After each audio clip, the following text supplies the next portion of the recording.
Hi, I'm Jim. I'm one of 4 partners at the Windsor Eton Brewery. My role here, principally, as well as one of the owners, is the technical side. I'm the engineer, if you like.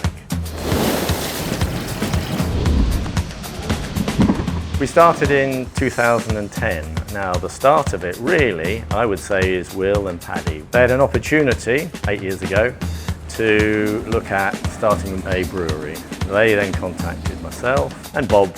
I dragged in, he's my brother. We'd already ordered the equipment before we had anywhere to put it. Really?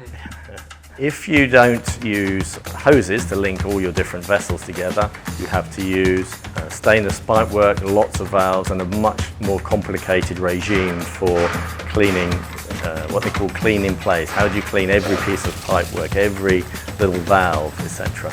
So it's far simpler and in many ways safer to use hoses in your brewery.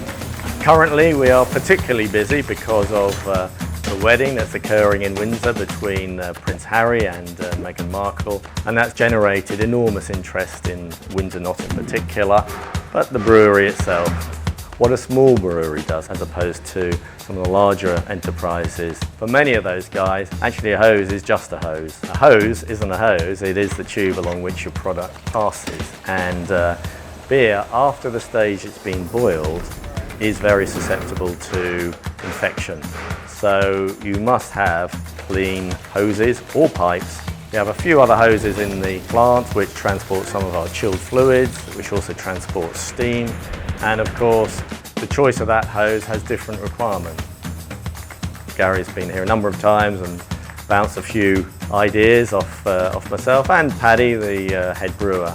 So he's been involved with SEBA and exhibitions and has now gone on to helping people with inspecting their hoses and understanding hose management, etc.